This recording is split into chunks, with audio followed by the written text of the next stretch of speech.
Do you really know well your candlesticks? Well, for most people, siguro alam nyo lang yung tawag sa kanila when it comes to their formations or specific pattern.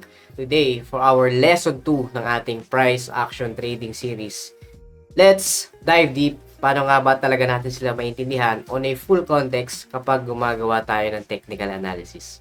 So if you want to learn more and become a good price action trader, please watch the rest of the video. What is good, mga champion, and welcome back to another video. So again, for today's video, guys, this is just a continuation of our price action trading series, lesson 2. So today, we will focus more on candlesticks. So I think lahat naman tayo guilty, no, when we are starting, or even for most of people, kagaya nyo, siguro, yung mga nanonood ngayon, is nag-search kayo ng mga patterns, formations sa Google, and dun nyo lang sila na-recognize. Tandaan nyo, guys, knowing well your candlesticks is not just visual, okay? It is understanding paano sila na-perform and ano nga ba yung mga aspects how we can use that to our advantage. Kasi ang labanan sa trading is all about decision making. How fast you can decide and how decisive nga yung magiging decision mo, okay? Based on technical facts or other things such as fundamentals. So, malawak yung mga factors that would affect the price, pero malaking bagay dyan is knowing well ano ba yung information na meron tayo sa harap natin. Kagaya ko, for example, we are seeing the same chart, di ba? So, I'm seeing things or other concepts na pwede nyo apply na hindi nyo pa siguro alam. Okay? But, the same information na kukuha ko na nasa harap natin is pareho lang din naman sa nakikita nyo. Okay? It is just how I interpret things. So, yun po yung ituturo ko sa inyo, guys. And hopefully, marami kayong matutunan so that you can be well-rounded pagdating sa inyong pag-analyze. Nga pala, if you want to be part of our growing TFP Champions community, you might want to check out my 3 options that can probably suit your lifestyle so that you can learn and become a better trader. So the option 1 is our TFP 90-day one-on-one mentorship program. So again, this will be dependent on your convenience when it comes to time and schedule. So we can discuss more on that para swak sa schedule nyo and of course, walang maging hindrance sa pag-aaral natin. So option 2 is our TFP Champions Masterclass recorded lessons. So I have managed to prepare 28 masterclass lessons catered from a zero knowledge perspective up until to advanced. So, walang excuse na hindi ka makapag-aral ng forex trading kasi this is a lifetime access downloadable videos. Okay? So, hindi siya streaming wherein pag wala ka ng internet, hindi ka na makapag-aral.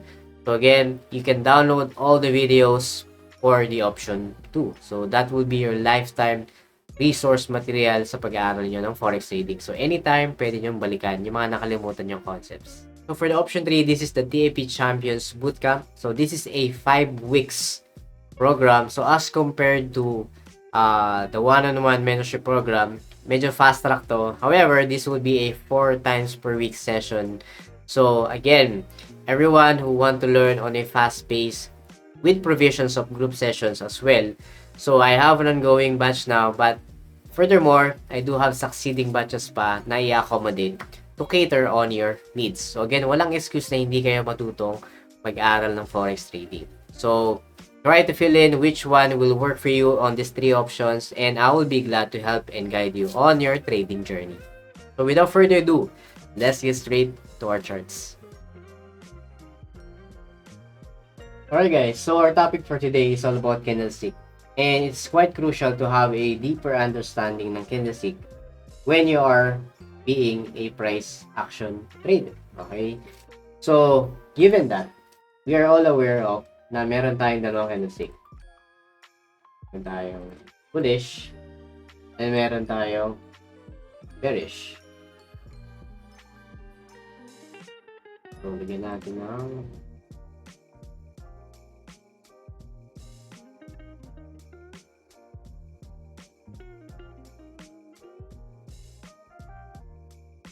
okay. So, to give you full context, whenever I see candlesticks, okay, my thought process is, if I want to use them, I use them as a means for communication. Tandaan nyo guys, na hindi lang tayo dapat mag-focus technically, no? We have to understand ano bang purpose ng candlestick sa chart. Okay? So when I see a candlestick or candlesticks sa chart, I see them as a medium of communication. So aware naman tayo that each candlestick represents, okay, a specific time frame. Okay? Let's say in this case, 1 hour. Okay? And just to give you a basic knowledge, diba? So, we have two parts ng candlestick. Nandun yung ating body, nandun yung ating wick. Okay? So, in full detail, everyone should know na yung ating body, okay, ito yung body natin.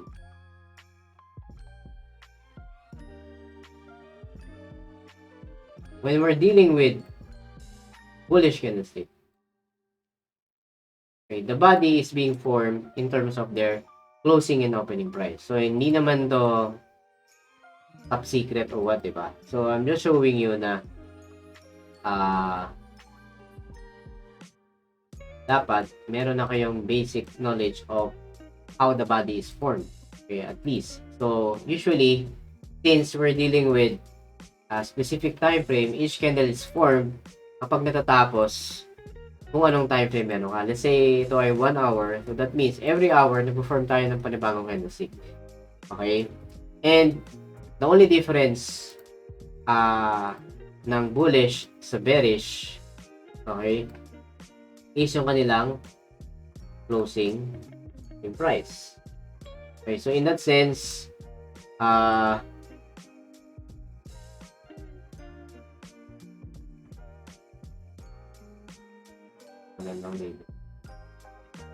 so, the only difference, pagkakalam natin dapat, okay, ng bullish at bearish candlestick is yung kanilang closing price.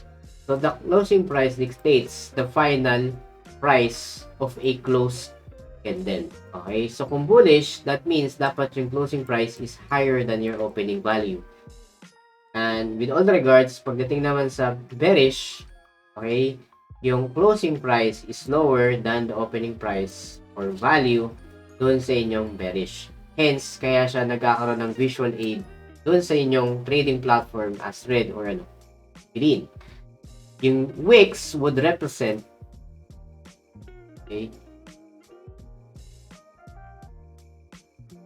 the highest and lowest value reached. Ibig sabihin, ito yung highest value, okay, reached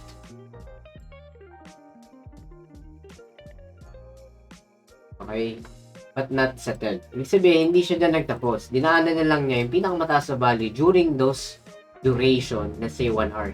So, ibig sabihin, within that 1 hour or 60 minutes, inabot niya yung pinakamataas na value. And the lowest wick represents the lowest, okay, value. So, again, yung HB is highest value, LB is lowest value. So, ngayon, paano ko siya gagamitin when I do analysis? So, imagine niyo, this is in relation to my first lesson when it comes to time frames. Okay? Candlesticks is just a form of a message. Sabi ko nga, I use candlesticks when I analyze things or chart mismo as a purpose to communicate. Ano bang pwede kong makuha ditong information for me to decide? Okay? Yun naman ang purpose niyan. So, tandaan nyo that each candlestick at a specific time frame is what? A certain word. Imagine niyo siya as a word. Okay? So, ibig sabihin, yung word natin ngayon may not be enough information. Okay? Hindi enough yan. Isang candle is hindi enough para mag-decide kung tataas yan o bababa. Okay? Pero, makakatulong ngayon yung ibang time frames for we to see more details. So, ibig sabihin, kung tayo ngayon ay nasa 1 hour and bago ko mag-confirm sa lower time frame ng entry, executions, gusto ko muna makita saan ang galing tong salitang to. Let's say, treat this one candlestick as one word, diba? Okay? So, which means, I want to understand first, itong isang candlestick ba na to, dito sa 1 hour, is part ng isang sentence. Okay? Again, I'm speaking in a manner of a communication. So, I'm just treating candlestick as a specific word. Ibig sabihin, kung ang word na to is vague sa akin o hindi ganong kaklaro, okay? Hindi enough yan na magde-decide ako buy or sell, di ba? Wala akong clue kasi isang candlestick lang yan. Anong gagawin ko? Kailangan ko muna makita saan nanggaling tong word na to at saang parte siya ng ng isang mas malaking words or group of words which is we call as sentence, okay? So, ibig sabihin, kailangan makita part ba tong isang candlestick na to or word na yan ng mas maraming words or group of words such as sentence. So, ibig sabihin, kailangan makita yung market structure niya as a whole dito sa time frame na ginagalawan ko. Let's say we are on what? We are on a 1 hour time frame. So, ibig sabihin, I'll try to read, okay, if this single candlestick is part siya ng mas maraming candlestick. So, titingnan natin yung market structure as a whole. Okay? So, let's try to focus, for example, itong isang candlestick na yan. Okay? So, by basic understanding, di ba? This is what? What? Some of you will call this a hammer, pin bar, kung ano naman, di ba? So, in other words, to make it simple, this is just a bullish buying pressure candlestick. Okay? So, what do I mean yung sinasabi kong word and sentence concept? Ibig sabihin, as a form of communication, hindi ako pwedeng mag-rely lang sa isang candlestick na to. Regardless kung green siya or red or bullish or bearish, I want to see if itong candlestick ito is part ng mas malaki pang maraming words. Okay? Take note, I'm treating a single candlestick as a single word. So, ibig sabihin, communication-wise, I want to see anong mensahe ang ibinibigay nito in correlation doon sa group of candlesticks. Group of words na yan.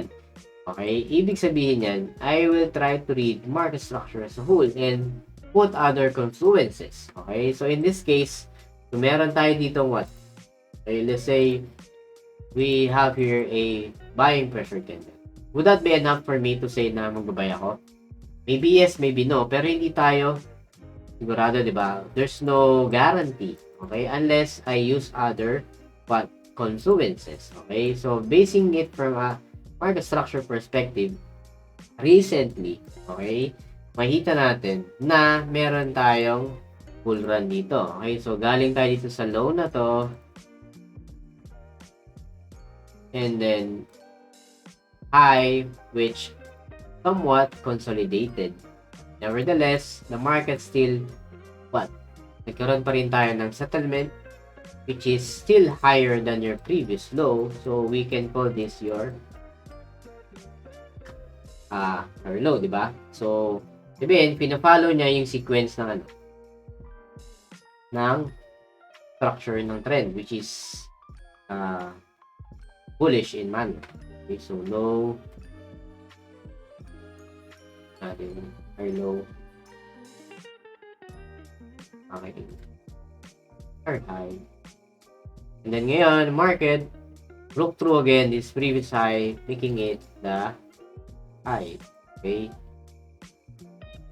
so ngayon, alam ko na itong latest candlestick na bullish is correlated ngayon and supporting yung evidence ko of group of words. Okay, ibig sabihin, pina-follow niya ngayon yung bullish momentum. So, nag-aalign ngayon yung isang word dun sa isang group of words, which is a sentence. Ibig sabihin, related ngayon to dito sa trend.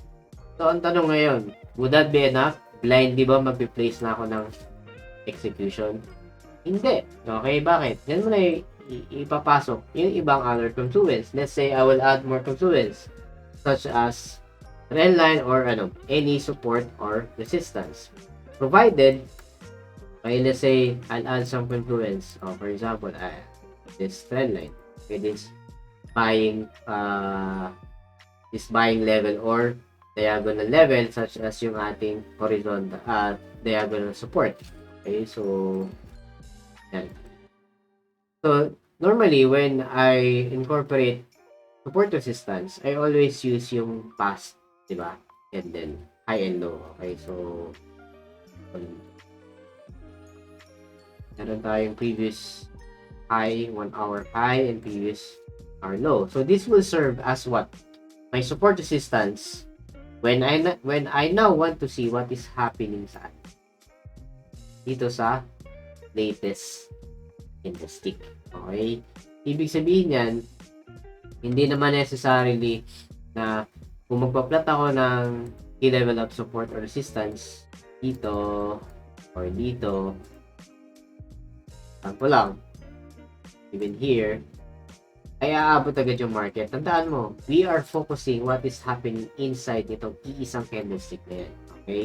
This may be significant in the long run as we go on for execution kasi we know yung limit and boundaries nung pwedeng igalaw ng price. Pwedeng bumaba pa siya dito, pwedeng tumaas, pwedeng mas bumaba pa.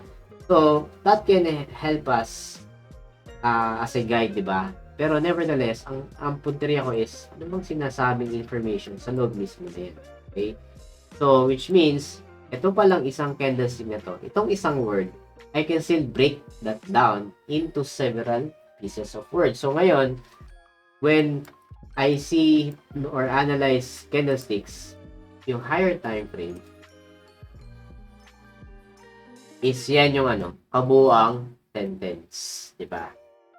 Okay, so, baka nagtatanong iba, baka nalilito kayo ba't ako magsasalita ng mga word sentence, okay?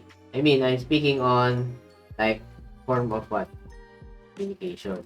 And communication, obviously, use what? Use words, diba? So, as I was saying, when we're dealing with candlesticks naman, correlation dito, higher time frame corresponds to sentence, okay? Yung iyong current candlestick is yung specific word. Okay? Take note. Specific word. Ibig sabihin, related pa siya ito. Okay? Meaning, yung current mo ba related sa higher time frame what? Structure. Okay, so ituloy na natin. Higher time frame structure. Okay. So, ngayon, anong silbi ng lower time frame? Once we go down. Okay? So, let me just ito. Okay. So, the lower time frame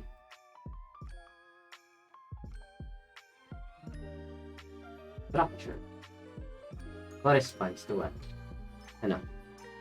Yan yung inyong magiging sense. Diba, alam naman natin, a word is being formed in combination of several letters or alphabet. Ibig sabihin yan, kailangan ko ngayon intindihin saan nabuo or ano yung mga letters forming this word. In other means, technically, pag rin sa chart, okay, yung isang candlestick ba na to, ano ang structure niyan sa mas mababang time frame? Anong itsura niyan? Bakit siya naging ganito? Bakit siya nagkaroon ng mahabang wick sa ilalim? O bakit siya nagkaroon ng mahabang wick sa taas? That's my point. So, meaning, lahat yan magkakakonekta, di ba? So, maiintindihan mo yung buong nangyayari sa chart at makakapag-decide ka kung nakikita mo yung higher time frame, yung current price, at yung lower time frame. That is why I always emphasize from our last session or ng lesson natin na hindi wise na magtitingin ka lang sa isang time frame. You have to utilize multi-time frame analysis. So ngayon, ang logic natin, kung yung current price ay isang word, siyempre, binubuo yung isang word ng several letters, diba? Or alphabet. So, ibig sabihin yan, titignan ko ngayon, anong nangyayari dyan? Ano yung message na makuha ko? So, provided meron tayong highs and lows serving as our key level sa mas mababang time frame using the previous 1 hour candle, okay? So, etong bullish candle na buying pressure, I want to see what's happening sa 5 minutes. So, I can check whether it will be aligned to the rules ng basic system. Okay? Para makapag-decide ako whether smart ba mag-buy or smart bang Okay, punta tayo ngayon ng 5 minutes. Okay, bakit 5 minutes? Galing ako 1 hour, bakit magpa 5 minutes? Bakit hindi pwedeng 30? Bakit hindi pwedeng 15? Again, as a guide, I will flash na lang dito sa screen ko, no, yung guide ng pag check ng combination ng time frames in a variety of styles. Okay, whether it be swing trade, day trade, or scalping. So, check nyo lang. Okay. So, ngayon, ang pinapakita dito is ganito. Ibig sabihin, alam naman natin that the price nagkaroon siya ng mahabang wick sa ilalim. In other words, kung knowing and understanding mo na yung inyong opening and closing, so during the course ng 60 minutes or 1 hour, the price bumaba muna. Okay? Meaning it reached the lowest value. Okay? So let's say nag-open yung nag-open yung price around here. Okay? However, during the course of 1 hour, hindi naman agad dumiretso pataas. Nagkaroon pa ng downward movement, series of bearish move temporarily. Once it reached the lower value, naka-recover tayo. Okay? Even higher than the opening. So, ito ngayon yung closing price mo, which is slightly higher than your opening price. So, lalabas na yung inyong candlestick, magiging itsura na ganito. Diba? Which is evident naman sa 1 hour mo. Okay? Kasi nga, initially, nag-open ka dito, bumagsak yung price, reaching the lowest value, and then naka-recover tayo as our closing price. So, meaning, ito yung body, ito yung wick. Okay, hopefully, nag-visualize mo. Attention na sa maraming guhit. Okay, let me just delete. Make it more simple. Ito yung opening price. Okay? So, forming the body, ito yung opening, ito yung closing. Ito yun yung body. So, yung lowest wick, ito. Yung lowest value reach. Kaya makikita mo sa 1 hour. Okay? Para siyang hopefully that made sense. Okay? So, ngayon, ang tanong, paano ko gagawa ng hahanap ng opportunity whether decide as a buy or sell? Okay? So, i-add mo ulit yung inyong confluence based sa rules. So, let's say, gamitin natin yung warrior system rules ng basic natin. Decent technical trading strategy. Again, guys, warrior system is free. You know how to pay me. The lesson is nasa YouTube videos ko naman. Check nyo na lang from the past videos. But obviously, this is just part ng ating VIP system, which is yung TAP channel system. So, I'm helping you guys na you can use a TFP warrior to make decent money. Okay? And we will apply it. Ayan. Okay? So, now that we know na is bullish in nature sa higher time frame. Okay? Kahit siya mukhang pababa. Okay? We can still add confluence and we're going to analyze. So, makita nyo, I can add more confluence. Makita natin na if I'm going to extend this line based sa rules ng system. Diba? Sabi daw, if I want to buy or even sell, let's say buy muna, I must be above horizontal level. Naalala nyo to? Itong horizontal line na to, yan yung previous low, diba? Previous low nung past candle. Okay, ito naman yung previous high past candle. Okay, so that serves as my support resistance. So, since currently, nagko-coincide ngayon yung ating horizontal support at itong diagonal support, itong trendline support. Okay? And we did even have what? A broken trendline resistance. Naalala niyo yung rules ng HPT zone. Okay? Pagdating sa war system. So, lalabas ang HPT zone ko ngayon as a buy perspective. Kung gusto kong makakuha ng buy opportunity, dito dapat papatak yan, more or less. Okay? Hindi ba tayo nagpipredict? Ang point ko dyan is, susunod lang natin saan tayo ginadala ng ng confluence. Okay? So, means, we must have the idea na market can push through Okay, provided, kabalik mo na siya sa ano. So, diba? Saka tayo mag-confirm. Okay? So, ibig sabihin, I want to see a buying pressure can around here. Kasi ang goal natin, we must be above these confluences level. So, ngayon, above na tayo ng horizontal, we are also above trendline support, and we have broke to recent trendline resistance. So, ang goal ko na lang, since I don't want to buy on the current price, we must check sa pullback. At least, buy at a discount dito. So, ito yung ating magiging HPT buy zone. Buy. Tanong, what if tumagos yung price? Ito nangyari. Okay. So, definitely, I would have the interest to sell below these levels. Okay. So, ito yung magiging HPT ko na ano. Then, HPT what?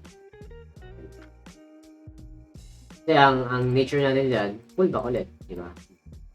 It's not a break and retest alone. It's just knowing na if hindi to mag-materialize, we still have what? A workaround.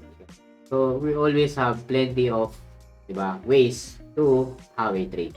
Okay, so again, yan ay kung ano, selling. Pero kung buying, ang goal natin is so, ano pa ako ng buying pressure candle around this area. Hindi na yung kailangan sakto, guys. So, some point doon, you have the bird's eye view na ito yung area of interest mo pagdating sa buying opportunity. So, I'm going to play ito. Makita nyo, most people would what? Would panic. Diba? Parang, uy, naiwan na ako, guys. Sorry. Iba naman, FOMO, bibili dito. Okay? Is it a good idea to buy while the market's already having that strong momentum? No, because take note, the logic of trading is always buy low. So, ang point ko dyan, not smart na bibili ka agad dahil natatakot ka na iiwan ka ng market. Okay? Take note, if this is really bullish, it will follow a series of higher high, higher low, higher high, higher low, higher high, so on and so forth. So, ngayon, nasang part na ba yung market? Nasa high, di ba? So, not wise to buy while it is on top. And it's not always a good idea to buy while it is expensive. Wait for the proper pullback. Okay? See, market pullback, even though bearish yan, I don't care. Okay? As long as I want to see a strong buying pressure. And then, okay? So, we see a momentum here picking up, di ba? So, meaning, nag-react siya dito, nag-hold tong trend line natin at horizontal. So, that means, there are interest of what? Buyers. So, sabihin yan, kung meron na tayong, let's say, ito ay engulfing, okay? Pwede naman tayong mag-execute, let's say, by after this candlestick here. Tapos, 5 minutes na tayo, and then, 1:3 lang risk-reward ratio. Ang here. Yan. Okay. Or, kung masigurista tayo, kailangan yung tumingi ng buying pressure candle. Which is around here. Diba? Ito. Let's say dito tayo bumili. After nitong buying pressure candle. Okay. It would still make sense. Kasi nga, we are already on a buying high probability trade area. So, let's say, yan yung ating buy setup. Finally, when our drawdown, we don't care. Ang point doon, we follow the rules based sa step. Okay? And we understand yung yung market.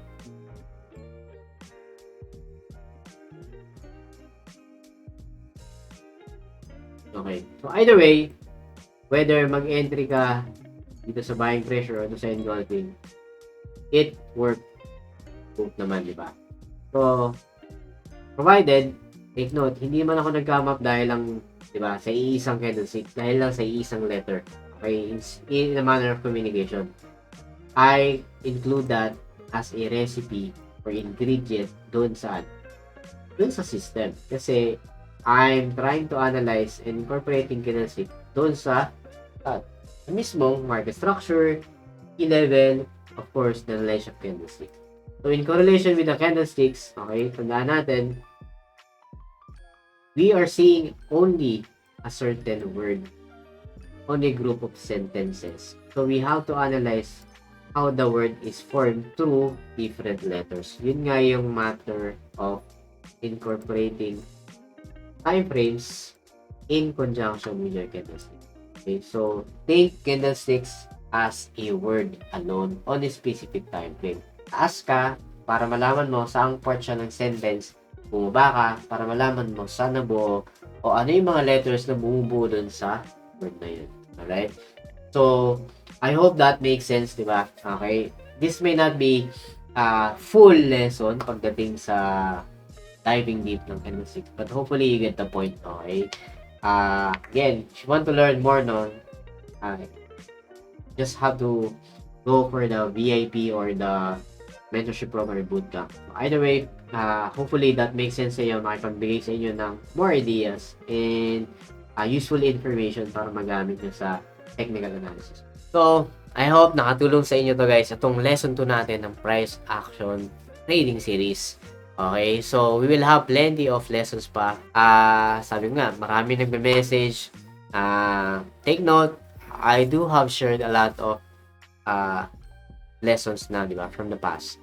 But, of course, I always owe everything to you guys, sa mga followers ko, subscribers, and yung mga future followers pa, okay? So, again, you can make money decently from these free lessons. No one is forcing you to enroll to my courses or other options na binibigay ko. It's up to you guys. My goal is for you guys to be better in your life, in your trading, your finances, okay, through trading of course. Okay, so again, thank you so much to all my TFP VIP champion students all over the globe, subscribers, followers, and sa lahat po ng sumusuporta. So again, thank you so much, God bless, and see you all on the next videos. Bye-bye. Alright guys, so I just want to inform and announce that our TFE VIP Champion Student private Discord community is already up. And yeah, here we have several channels wherein we share our technical trading ideas among each other. And of course, we also have our weekly trade ideas para sa ating mga weekly forecast para sa mga currency pairs and some announcement section. And of course, since tayo ay global, of course, we have other students as well na galing sa mga ibang bansa overseas. So, we introduce ourselves and introduce kung saan tayo galing, sa bansa tayo ngayon, OFW man o hindi. But nevertheless, this is a healthy community para mag-share ng mga trading ideas para sa inyo guys. And hopefully, I will be putting up a server publicly para sa mga baguhan naman and those mga followers and subscribers natin. Alright? So yeah, this is just a minor announcement, and hopefully, guys, you can join us and make this community grow, lalo na sa ating mga estudyante nag-aaral. Alright, guys, so mga baguhan pa lang. But nevertheless, everyone here wants to learn, wants to make profit from the market, but as much as possible, we're all equal in the eyes of the market. Alright, guys, so that would be it. So, yun lang, and thank you very much. Right, bye-bye.